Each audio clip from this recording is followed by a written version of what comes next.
안녕하세요. 페브루스 파이톤 브릴입니다. 오늘은 볼파이톤의 모프가 어떻게 2세에게 유전되는지에 대해서 알아보도록 하는 시간을 가져보겠습니다. 우선 앞에 이제 요건 그냥 제가 영상 찍으려고 놓은 카드고요.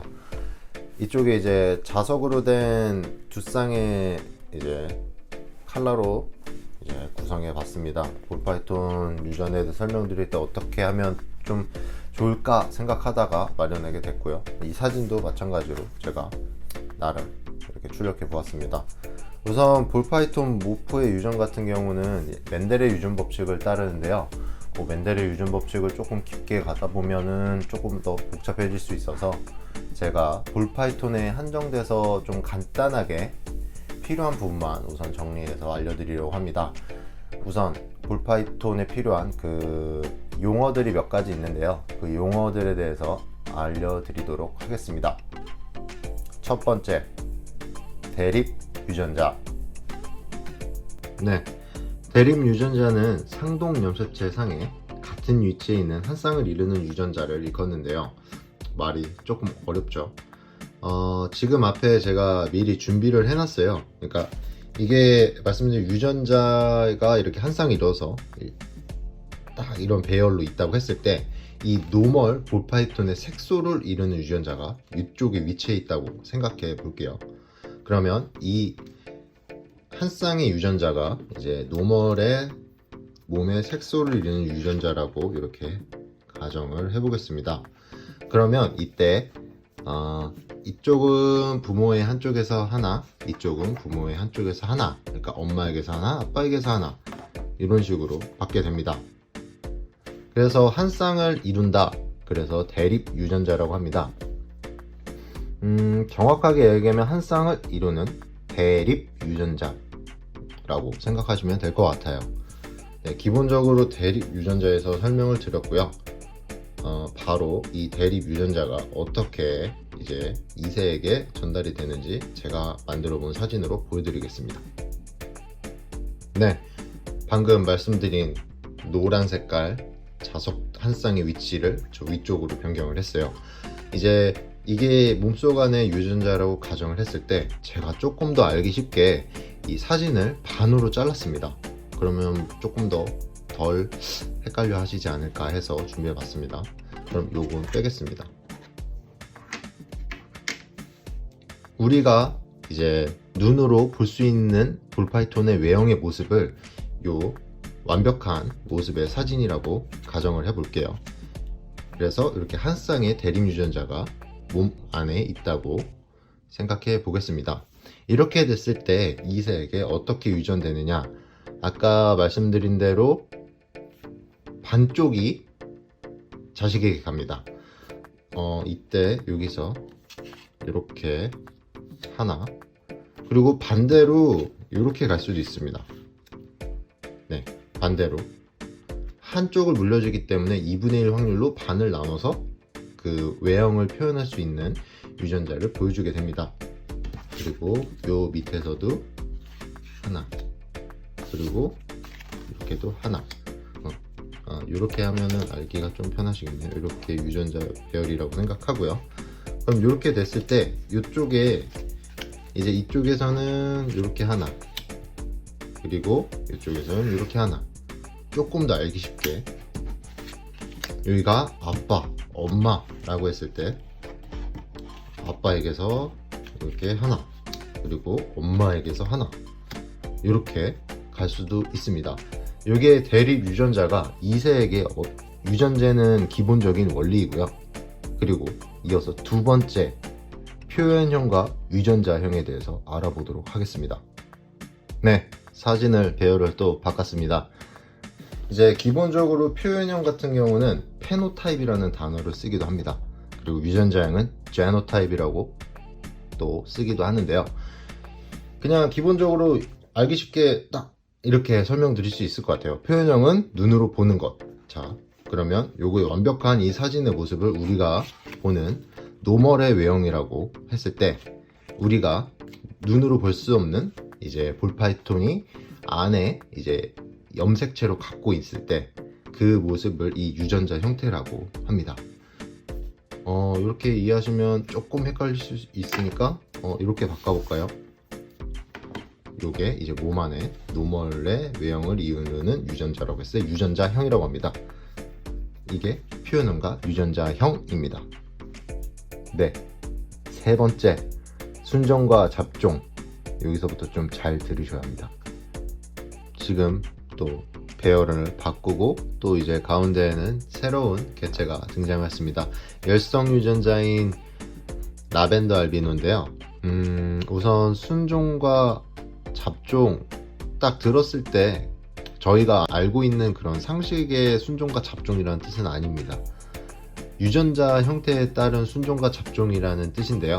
순종은 호모자이것, 잡종은 헤테로자이것. 그래서 잡종 같은 경우에 더 많이 들어보셨을 거예요. 헤테로, 이게 줄임말, 또 헷이라고 또 줄여서 말을 합니다.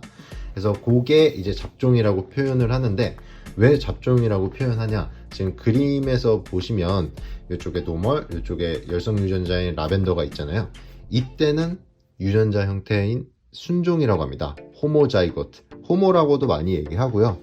그리고 이렇게 됐을 때 또 아까처럼 교배를 했다고 했을 시 절반이 유전이 되잖아요. 이게 절반이 유전이 됐을 때 이때 유전자 형태를 잡종이라고 합니다. 헤테로자이거트. 저희가 많이 들어보셨을 거예요. 헷 라벤더. 그래서 요거는 헷 라벤더라고 이제 노멀의 형태를 띠지만 헷 라벤더라고 부릅니다. 저희가 부를 때요. 이와 같듯이 순종과 잡종의 뜻은 일반적인 우리가 아는 그런 뜻은 아닙니다. 뭐 이제 강아지를 키우실 때 뭐 이럴 때도 많이 듣는 이야기잖아요. 뭐 시골 잡종 뭐 이렇게 얘기하는 건데 그거랑은 좀 다른 얘기입니다. 라인 브리딩의 개념이 아니라 요 같은 경우는 이제 유전자 형태에 따라서 순종과 잡종의 의미로 나눠집니다. 지금 그래서 이 잡종인 헤테로를 이제 분양을 받으실 땐 외형이 이렇게 생겼는데 펫이기 때문에 믿음직스러운 브리더분들한테 이제 분양을 받으셔야 합니다. 왜냐면 우리가 보는 형태는 이건데 절반의 유전자가 이 안에 있기 때문이죠. 네, 여기까지 순종과 잡종에 대한 설명 마치고요. 네 번째까지 있습니다. 많이 들어보셨던 우성, 열성이란 무엇인가? 자, 이번엔 한 칸을 뺐습니다. 우선 노멀. 잠시만요. 조금 더 이건 기본적으로 뭐 노멀의 형태니까 우선 뺄게요. 네.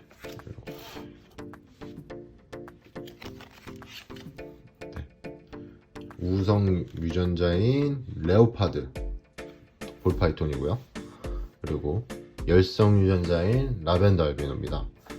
뭐 이거를 저희가 뭐 과학적인 분석과 이런 걸 통해서 볼파이톤 브리더들이 이야기하는 것은 아니고요. 확률적으로 나오거나 외형에서 이제 발현되는 정도에 따라서 열성과 우성 인자를 나누는데요.